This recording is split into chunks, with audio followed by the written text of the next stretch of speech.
ऐसा हुआ कि इस नरेंद्र मोदी जी की सरकार में 26 जनवरी को झांकियों में इंडियन फिल्म इंडस्ट्री की एक झांकी निकलने वाली है और वो झांकी में संजय लीला भंसाली को रिस्पॉन्सिबिलिटी दी गई है और उनकी तरफ से 26 जनवरी को राजपथ पर इंडियन फिल्म इंडस्ट्री का रिप्रेजेंटेशन जो है वो होने वाला है। ये बहुत बड़ी बात है हमारे लिए और मुझे लगता है कि पहली बार है। उनके जितने भी जो बड़ी बड़ी संजय जी ने जो क्रिएट किए हुए हैं वो ऐसी झांकी उन्होंने डिज़ाइन कर रहे हैं वो जो हमारी पूरी की पूरी film industry regional as well as Hindi उनको रिप्रेजेंट करेगी। तो मैं अरुण जी आपके वहाँ जाने से जो जो जो चमत्कार हो रहे हैं और नेचुरली आपके धनुष बाण में चमत्कार तो वैसे ही है, तो मुझे इस बात का यकीन है कि आपके प्रेजेंस से आपकी सौम्यता आपका जो ऑरा है वो डेफिनेटली वर्क करेगा जैसा कि आपने कहा। और जो आपके बगल में जो बाएं ओर बैठा हुआ है इसके बारे में बोलना बहुत ज़रूरी है, जिसका नाम है संजू गंगेश्वर। ये क्या है कि चुपचाप बैठा हुआ है लेकिन हमारी फिल्म इंडस्ट्री में फेडरेशन में सबसे बड़ी ताकत जिससे हर बंदा जो पैसे नहीं देने वाला था वो डरता है वो है संजू गंगेश्वर।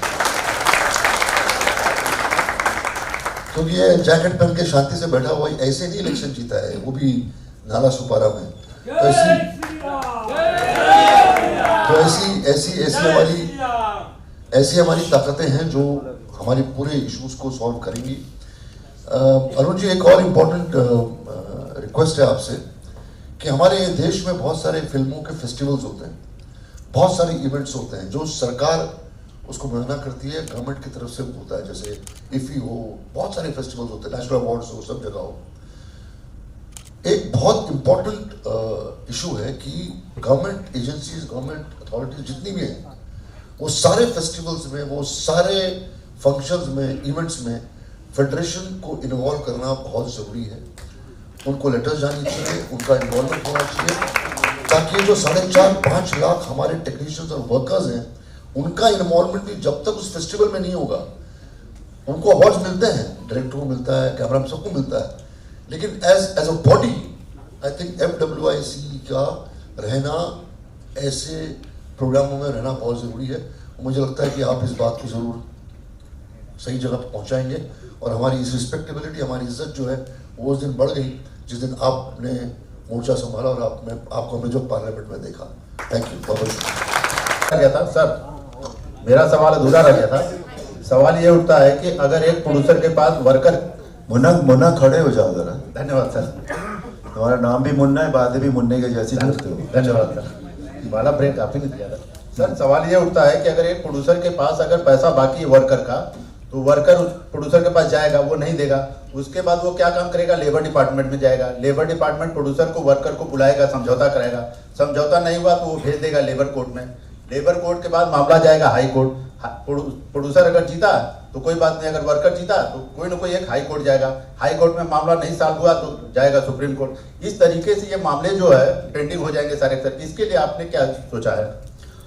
पहले की वर्किंग में और अब आज की वर्किंग में बहुत ज़्यादा फ़र्क आ गया है। आप कोई सा भी डिपार्टमेंट उठाकर देख लीजिए, मैं फिल्म इंडस्ट्री की ही बात नहीं कर रहा, अदरवाइज भी बात कर रहा हूँ। एक तो सारा कुछ इतना ज़्यादा डिजिटल हो गया है। अब कई बार हमें रजिस्ट्रेशन कराने के लिए हफ्तों लग जाते थे, अब हम 2 सेकंड में बैठते हैं कंप्यूटर पे और अपना रजिस्ट्रेशन भी हमारा कुछ चीज़ों का ऐसे ही हो जाता है। तो और अब क्या होता है, एक सरकार की नीयत होती है। ये जो सरकार है इसकी नीयत बिल्कुल अलग है। इसकी नीयत ये है कि जो इन्होंने अगर ये बिल लेकर आए हैं, कोर्ट इन्होंने लेबर कोर्ट इन्होंने शुरू किए हैं, तो वो इस बात का ध्यान रखेंगे कि इनका इम्प्लीमेंटेशन जो है वो करेक्ट हो। बेसिकली नीयत के ऊपर डिपेंड करता है सर। सवाल ये उसके ऊपर डिपेंड करता है। एक मिनट, ये धर्मेंद्र जी हैं, newspaper employees union of India के प्रेसिडेंट हैं, ये सवाल पूछेंगे जी। महाराष्ट्र में सबसे बड़ा इशू यही है कि रेफरेंस का पावर ही कमिश्नर साहब के पास नहीं है और ये कमिश्नर साहब तक को नहीं पता है। अभी 15-20 दिन या 1 महीना पहले पद्मिनी कोल्हापुर सेलिब्रिटी गई थी वहाँ सर, 2 ढाई घंटे बैठी, शायद पूनम जी को पता होगा, ढाई घंटे सेलिब्रिटी इंतजार कर रहे हैं। वहाँ का लेबर कमिश्नर उसको पता नहीं है कि 17(2) क्या है। जाकर के सर कोर्ट में चैलेंज हो रहा, 5 साल मुकदमा चलने के बाद पता चल रहा है कि लेबर कमिश्नर के पास पावर नहीं। अभी तक ये हाल एज आई सेड इट कि अभी में आज से पहले तक, मतलब कुछ दिनों से पहले तक और अब में फ़र्क होगा, वर्किंग में बहुत फ़र्क होगा। बिकॉज एक तो हमारे जो सरकार के चीफ हैं आदरणीय नरेंद्र मोदी जी, उनका वर्किंग हम सब ने देखा है, और दूसरा जो हमारे लेबर मिनिस्टर हैं Mansukh Mandaviya ji, he is a very very upright officer, और वो उस मतलब उसी वक्त काम करने में बिलीव करते हैं वो। तो इसलिए इस तरह की चीज़ें एज आई सेड इट कि हो सकता है थोड़ा बहुत समय लगे ज़रूर, लेकिन इनका मैंने उनसे रिक्वेस्ट की थी कि सर आपने कहा था आप मेरे साथ बॉम्बे चलेंगे, तो आप कब चल रहे हैं बॉम्बे? ही सेड इनको ये जो लॉज हैं इनको इम्प्लीमेंट हो जाने दो, मैं फरवरी एंड में आपके साथ तब चलूँगा जब मैं सबको एक्सप्लेन कर पाऊँगा। और जब वो आएंगे तो आई एम श्योर कि यहाँ जितने जो भी लोग होंगे लेबर डिपार्टमेंट के, वो सारे के सारे यहाँ बैठे होंगे, they will hear everything, है ना। और वो एज आई सेड इट बहुत अपराइट ऑफिसर है वो, और सब कुछ इस तरह से एक्सप्लेन कर देंगे। और as I said it digital media हो गया है अभी सारा कुछ, अब उतना समय नहीं लगता जिस तरह से पहले समय लगे करता था, और इस सरकार में नहीं लगेगा बिल्कुल। सर लोकसभा में जब आपने बोला था, मैंने पूरी स्पीच देखी है, ये संहिता भी पूरी पढ़ी है, आपको बहुत बहुत बधाई, इन सारे लोगों को शुभकामना।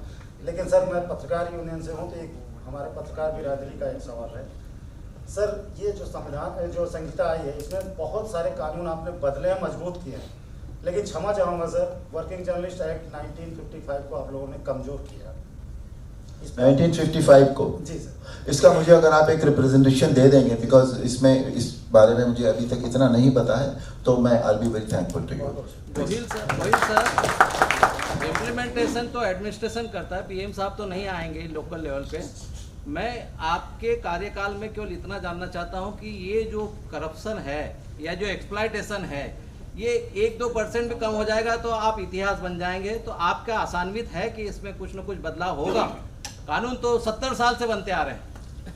हाँ, कानून 70 साल से बनते आ रहे हैं, लेकिन आप ये देखिए कि पिछले 2 साल में या 1.5 साल में या पिछले 2014 से अगर आप लगाएं, जब से आदरणीय मोदी जी हमारे प्रधानमंत्री बने हैं, तब से चेंजेस आए हैं या नहीं आए हैं, ये बताइए मुझे आप। आज इतने पुराने कानून अभी हमने पिछले सेशन में जी नहीं आए, होता क्या है? नहीं सर, ये मत कहिए प्लीज प्लीज प्लीज मत कहिए। उन्होंने सवाल पूछा है, उनको पूछने दीजिए और मुझे उनको जवाब देने दीजिए प्लीज। आज इस पिछले सेशन में हमने बहुत सारे बिल लोकसभा में पास हुए जो 70, 80 साल पुराने बिल थे।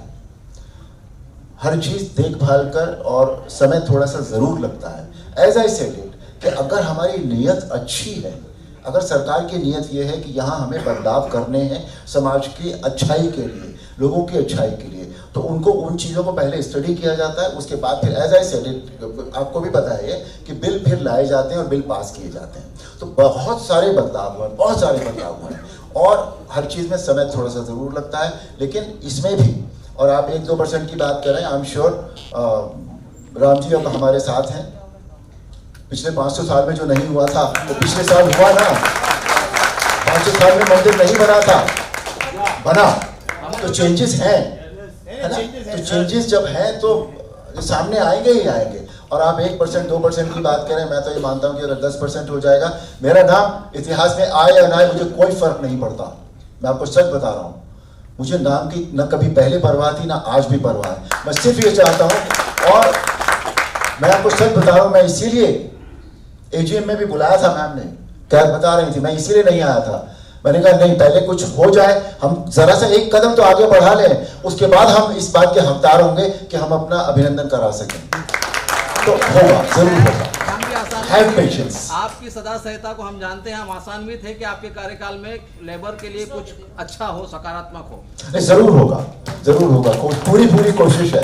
और राम जी बैठे, राम जी भले करेंगे भाई सबके। सर मेरा नाम सिराज है। मैं ये जानना चाह रहा था कि ये कानून जो हम सारे लोगों के लिए बन रहा है, तो इस कानून में आवर्स का है, क्योंकि 12 घंटे का आवर्स, ये ऐसा कुछ कानून है नहीं, लेकिन लोग 12 से 1 घंटा और ले लेते हैं, 13 कर लेते हैं, फिर रिलेशन के हिसाब से 1 घंटा और कर लेते हैं, 14 हो जाता है। अब एक एक्टर हो या जितने टेक्नीशियन हो सर, कोई भी लोकेशन में पहुंचने में 2 घंटा लगता है और 2 घंटा जाने में लगता है। तो ये सारी चीज़ें, उसके बाद अभी एक वार्टिकल करके एक सीरीज आई हुई है, वो मोबाइल पे आता है, उसमें तो वो लिखा आता है कि 15 घंटा आवर्स, 16 घंटा आवर्स, और जब उनसे बात करो तो बोले हमारा ऐसा चलता है। तो ये सारी चीजें हैं सर, तो क्या इसमें आप इसमें देखिए, ये इसकी डिटेल मैंने एज आई सेड इट, मैंने आपको 2-3 लाइनें पढ़कर बताई हैं। मेरे पास भी पूरी डिटेल तो इसकी नहीं है, लेकिन ये जब इम्प्लीमेंट होगा और हमारे मंत्री जी जब आएंगे, मनसुख मांडविया जी, और तब इसका पूरा एक्सप्लेनेशन होगा। और ये कोई ऐसा नहीं है कि सिर्फ वहीं की फाइलों में रह जाएगा। ये जितनी एसोसिएशन है, जितनी फेडरेशन है, सबके पास ये रूल्स बनेंगे और जाएंगे। आज जैसा कि वो मैंने 2 लाइन पढ़ी थी, उसमें भी लिखा था कि नाम पत्र, पहचान पत्र। आज तो आईडी भी नहीं होता, वर्कर्स के पास कोई आईडी होता है क्या? नहीं होता। वो सब कुछ होगा।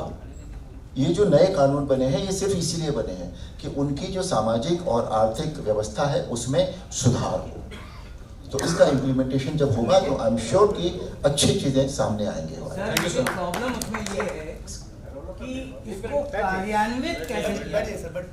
एक मिनट मेरी बात सुन लीजिए। मैं भी मतलब नहीं, आप बहुत सीनियर हैं, I am very sure about नहीं, मैं मतलब सफेद बालों से लग रहा हूँ आपको। मेरा कहना ये है कि एक कार्यान्वित, ये कानून कब पास हुआ था? डेट किसी को याद है? नवंबर में, अभी 21 नवंबर को ये इम्प्लीमेंटेशन इसका किया गया है।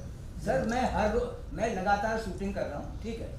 मेरी एक हैसियत है, मैं 12 घंटे से ज़्यादा नहीं करूँगा, मैं निकल जाऊँगा, मैं नाटक करूँगा या कुछ भी करूँगा। एक इंसान ड्रेस में जो मुझे पगड़ी बांधने आता है, वो मुझे कहता है सर कुछ करो ना। मैं क्या, मेरी तनख्वाह नहीं मिली। मैंने कहा तुम मंथली पे हो? कहता हाँ। कितनी तारीख को मिलनी चाहिए? सर 1 तारीख को मिलनी चाहिए। आज क्या है? 21 तारीख। कब बोल रहे हैं? 25 को बोल रहे हैं। तो वही मैं बोल रहा हूँ सर, कार्यान्वित कब होगा? मैं एज आई सेड इट, कार्यान्वित 2 दिन में नहीं होता कोई भी कानून। कानून बनता है पहले, उसको फिर वो सबके पास भेजा जाता है, तब उस पर जब उसका इम्प्लीमेंटेशन होता है तभी कार्यान्वित होता है। सर सुनिए प्लीज, हैव अ सीट। आप सीनियर हैं, बैठ जाइए। कार्यान्वित होने में समय लगता है। बैठाना चाहेंगे तो बैठ जाऊंगा। कार्यान्वित होने में समय लगता है। सर ये अलादीन का चिराग नहीं है साहब कि आपने डंडी उठाई और घुमा दिया और हो गया। It takes time. मैं सिंटा के साथ बहुत सालों से जुड़ा रहा हूँ। कोई बात नहीं। नहीं कोई बात नहीं, मतलब क्या? मैं आप लोग से यही कहता हूँ कि अरुण सर हमारे बीच आए हैं, हमारे जितने भी परेशानियां हैं उनको सुनेंगे, समाधान होगा। यहाँ हम उनके ऊपर चाप नहीं कर रहे हैं। अभी जो है अपने कुछ लोग, हाँ, आपके वहां से आपके सिंटा के थ्रू आएगा, उस पर विचार किया जाएगा। अभी सबका स्वागत करना है, उसके बाद आपको वहां तिवारी सर जस्ट चंद मिनट सर से मैं कहना चाहता हूँ, एक रिक्वेस्ट है। हाँ, एक मिनट मैं अपने सारे एक्टर्स मेंबर जितने टेक्नीशियन हैं उनकी तरफ से कुछ कहना चाहता हूँ कि मनरेगा जो आपने सुना होगा सर, काफी आज हमारे जितने लेबर हैं उनका एक टाइम फिक्स है, एक पेमेंट फिक्स है, सब कुछ फिक्स है। लेकिन हम एक्टर टेक्नीशियन जो भी हैं उनका कुछ भी फिक्स नहीं। पहले जो पेमेंट मिलता था, आज के डेट में पेमेंट देखेंगे सर, महंगाई कहां से कहां चली गई और हम एक्टरों की पेमेंट नीचे आ गई। तो कैसे हमारे एक्टर गुजारा करते हैं या टेक्नीशियन गुजारा करते हैं सर? कभी जाएंगी, हमारी मैडम ने कहा कि कैसे रहते हैं, कैसे सोते हैं, कैसे खाते हैं, कुछ नहीं। एक दूसरे से कॉल करते हैं कि मुझे कुछ पैसे का सहायता कर दो, अगले महीने दे देंगे, लेकिन वो फिक्स नहीं होता आने का। तो मैं चाहता हूं कि आप लोकसभा में सर जरूर प्रधानमंत्री जी के सामने रखिए कि हम एक्टरों के लिए एक पेमेंट, एक जो लेबर इसका मनीष जी आप बैठिए, इसका एक तरीका है सर, जो सिस्टम है काम उसी से होगा। ऊपर बैठे हुए व्यक्ति को इतनी डिटेल में बातें नहीं पता होती।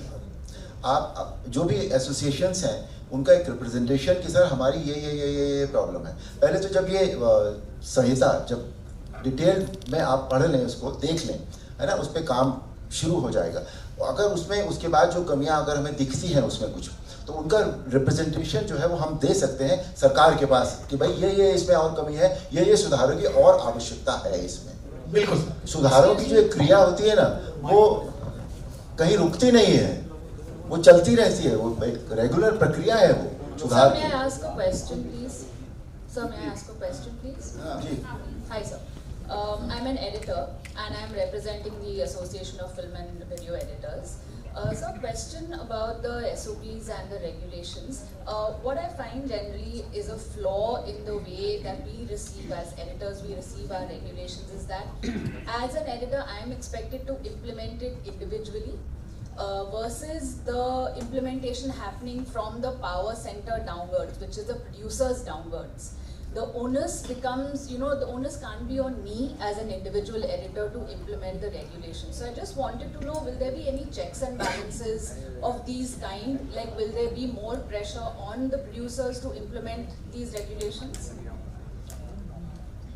Detail as I told you, detail जो है इसकी अभी आनी बाकी है हम लोगों के पास, और जब ये डिटेल आ जाएंगी तब एग्जैक्टली जो है सिचुएशन बहुत सारी क्लियर हो जाती हैं, है ना। लेकिन ये बनाया जो रूल्स सारे बनाए गए, श्रम जितने कोड आए हैं चारों, ये सिर्फ इसीलिए आए हैं कि हम सबकी जो भी श्रमिक है, वो चाहे किसी भी फील्ड का क्यों ना हो, किसी भी फील्ड में काम क्यों ना करता हो, उसके लिए सामाजिक सुरक्षा होनी चाहिए, उसके लिए आर्थिक सुरक्षा होनी चाहिए, और इन्हीं सब चीज़ों को लेकर बनाया गया है। और अभी जैसा मैंने कहा, सुधारों की कभी ना तो कोई कमी होती है ना कोई, वो एक प्रक्रिया है जो लगातार चलती रहती है। और समय के हिसाब से, जैसे समय काल और परिस्थिति के अनुसार हमारा जो कर्तव्य होता है ना, इसी तरह से समय काल और परिस्थिति के अनुसार सुधार होते हैं जो हमेशा चलते रहते हैं, वो कभी रुकते नहीं हैं। आज जिन बातों की हमें पहले नहीं ज़रूरत थी, आज हमें उन बातों की ज़रूरत है, इसलिए हम कहते हैं कि नहीं, ये सुधार होने आवश्यक है ना। तो ये जब डिटेल में सारी चीज़ें हमारे पास आ जाएंगे, उस वक्त हम इनको रिप्रेजेंटेशन अपने भेज सकते हैं कि नहीं, इसमें ये चीज़ें हमें और चाहिए बेसिकली। सर मेरी रिक्वेस्ट है, सर मेरी एक रिक्वेस्ट है, कंप्लेंट नहीं है हमारी सर, हमारी एक यूनियन है जिसका नाम है movie action dummy effects association.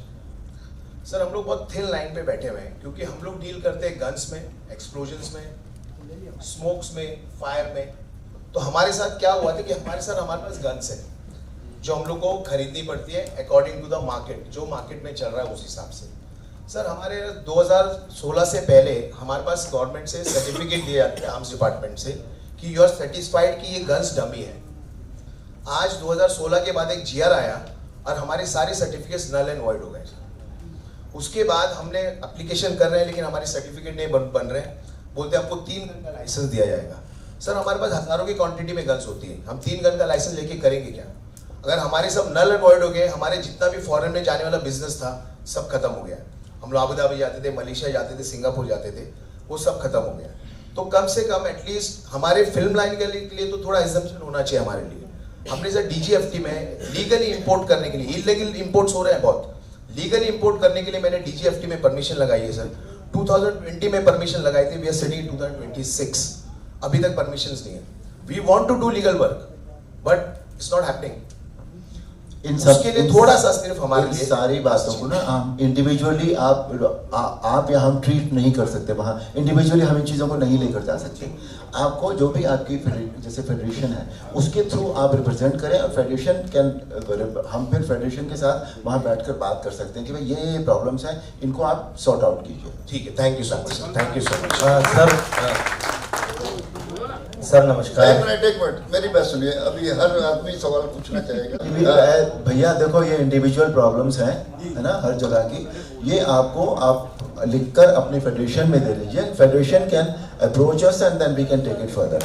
Sir एक बात है, आप अपने सुनिए ना, आप अपने एसोसिएशन मिलके यहाँ पे ये सब 100% सही करने के नहीं है, हमारा सपोर्ट करने के लिए आए, हम इनसे ही क्वेश्चन कर रहे हैं। तो सुनिए, अपने एसोसिएशन को लिख के दीजिए, अपनी आपकी एसोसिएशन फेडरेशन को देगी, फिर हम लोग मिलकर बैठ के बात करेंगे। और रही करने की, तो जो लोग अभी यहाँ पे है ना, अपने लीडर की खिंचाई करने की कोशिश करते हैं, ये मत करे, एकत्रित हुए। जो सुनिए ना, 90 दिन की जो एग्रीमेंट बनती है, हमारे अपने लोग ही प्रोड्यूसर को एग्रीमेंट करते हैं, बोलते हैं कि आप 120 दिन बाद देना। 50,000 रुपए तय करते हैं, 40,000 रुपए काम करते हैं। हमारे लोगों की कमी है, पहले हमें एक होना पड़ेगा, तब जाकर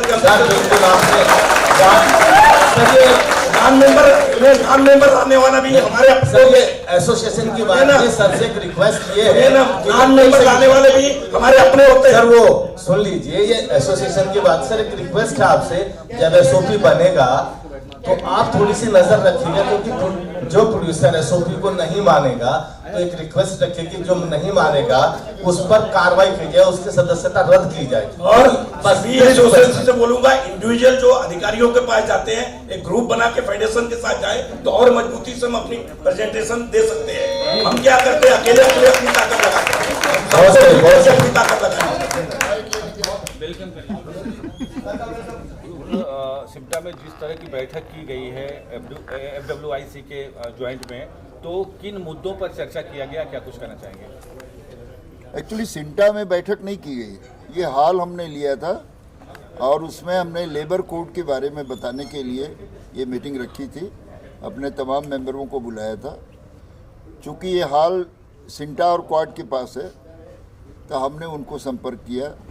ये हायर पर भी देते हैं, मगर उनको चूँकि वर्करों का बात था और उनके भी मेंबरों के लिए फ़ायदे की बात थी, उसमें हमारे परिचित लोग थे, प्रीति सप्रू जी और मुकेश ऋषि जी, उपासना जी, इन लोगों ने बड़ा सहयोग दिया और इसको फ्री में करके दिया, तमाम नाश्ते पानी से लेकर सारी व्यवस्था, तो हम उनके बहुत शुक्रगुजार हैं।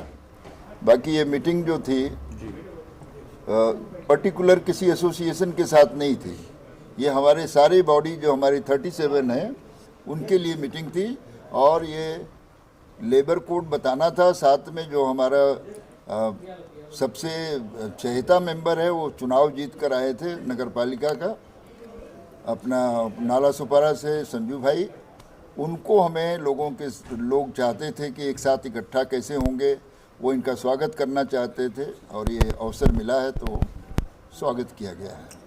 अरुण गोविल जी के माध्यम से FWIC का कोई भवन नहीं है, कोई निजी ऑफिस नहीं है, इस पर कभी आपने विचार विमर्श किया? क्योंकि फिल्म वालों को प्रेजेंट कर रहे हैं लोकसभा में। वो देखिए क्या है कि हम पहले अपने वर्करों के घर चाहते थे, एक बार उनके लिए हमने काम करना शुरू कर दिया, हमारा नगर सेवक भी आ गया है, हम उसमें भी हैं, इसमें भी हैं। अब हमारा टाइम है कि हम अपने लिए भी घर मांगें, फेडरेशन के लिए भवन जरूर बनेगा। आज भी हमारी अपनी प्रॉपर्टी है फेडरेशन की, जो जहाँ से हम काम करते हैं, इतनी बड़ी संस्था को चला रहे हैं, मगर हमारे पास अधिकार अब बना है कि हमारा आदमी बीजेपी में कोई डायरेक्ट आदमी है जो हमारा ट्रेजरर वहाँ तक पहुँचा है, तो हमें उम्मीद करेंगे, हम इन्हीं से रिक्वेस्ट करेंगे कि भाई अंधेरी में नहीं तो नाला सुपारा में ही एक फेडरेशन की ऑफिस बना दो, तो करेंगे हम लोग। बाकी ये बहुत बड़ी हमारी जीत थी कि लेबर कोड भी बना है और संजू भाई भी चुनाव जीते हैं। गंगेश्वर लाल श्रीवास्तव और संजू भाई, ये नाम जो है फिल्म इंडस्ट्री में मशहूर था, अब राजनीति में भी नंबर 1 होना है। अगले 5 साल के बाद मैं उम्मीद करूंगा कि MLA का चुनाव के प्रचार में हम लोग जाएं, आप सबको बुलाएं और एंजॉय करें। अब संजू भाई से सवाल करो। संजू भाई क्या कहना चाहेंगे? सबसे पहले आपको बधाई, आप नगर सेवक हो गए हैं और आपके जीतने पे फेडरेशन के ऑफिस में भी मिठाई खूब बटी थी, हम भी वहाँ खाने पहुँच गए थे, तो क्या कुछ कहना चाहेंगे? अब एक जिम्मेदारी आपको मिली है, चूंकि आप एक माननीय हो गए हैं, कुर्सी पे बैठे हैं, तो अब अपने लोगों का कितना ख्याल रख पाएंगे? मैं आपको बताना चाहता हूं, मैं कारपेंटर असिस्टेंट से फिल्म इंडस्ट्री में अपना स्टार्ट किया हूं जल्दी, और पद पे मैं पहले अपने एसोसिएशन में था, मेरे लोगों ने इतना प्यार किया कि मैं अपने एसोसिएशन में 4 बार से निर्विरोध जनरल सेक्रेटरी हूँ, इसके बाद फेडरेशन में चुन के आया। मैं वैसे भी अपने एसोसिएशन वालों का, फेडरेशन और सभी हमसे क्राफ्ट संबंधित एसोसिएशन है, उनके बारे में जितना हो सकता हम लोग करते हैं। और अब तो और हमारे पास जिम्मेदारी बढ़ गई, अपने लोगों की आवाज़ मैं महानगर पालिका, मुख्यमंत्री तक अपनी बातें पहुंचा पाऊंगा और जितना हो सकेगा उनको न्याय दिलाने की कोशिश करूंगा। बसई बिरार में जहां जन अघाड़ी का ही चलता था, बहुजन विकास अघाड़ी का, वहां अपने इतिहास रच दिया। धनंजय सिंह, पवन सिंह जैसे दिग्गज लोग आपके प्रचार में रोड शो किया, तो इतना सारा जनता का प्यार मिला है, तो आगे क्या कुछ तैयारियां रहेंगी आपकी तरफ से? यह मेरे साथ साथ मेरे भारतीय जनता पार्टी का सपोर्ट करने के लिए सभी लोग आए थे कि पहला महानगर पालिका में एक नगर सेवक हमारे थे, आज हम 44 पे पहुँचे हैं। वहाँ का प्यार, वहाँ के जो भारतीय जनता पार्टी की नीतियों से सब प्रसन्न होकर के यहाँ पे गए और अगले बार हम लोग वहाँ पे महापौर भी अपना बैठाएंगे और वहाँ पे 5 साल में हम विपक्ष की मजबूती से विपक्ष का काम करेंगे और अपने लोगों का विकास करने की कोशिश करूँगा। खास करके वहाँ पे के मतदाता हमारे जहाँ से मैं चुन के आया हूँ वहाँ पे कम से कम 3000 हमारे फिल्म इंडस्ट्री के काम करने वाले मतदाता हैं। उन्होंने काफ़ी सपोर्ट किया और सभी मतदाता प्रभाग 18 के हर कार्यकर्ता हमारे अपने अपने तरीके से मेहनत किया है, तभी पॉसिबल हुआ है। क्योंकि इतने बड़े लोगों से लड़ना हम लोग के, मैं एक कारपेंटर असिस्टेंट से स्टार्ट करके उनसे लड़ना बड़ी बात थी, लेकिन लोगों ने सपोर्ट किया, इसलिए बड़ा परिवर्तन हुआ है। सर एक चीज़ मानते हैं कि थोड़ा सा सस्ता पड़ता है नाला सुपारा बसई विरार में रहना, लेकिन मूलभूत सुविधाएं जो हैं जैसे पानी प्रमुखता से नहीं लोगों को मिल पाता है।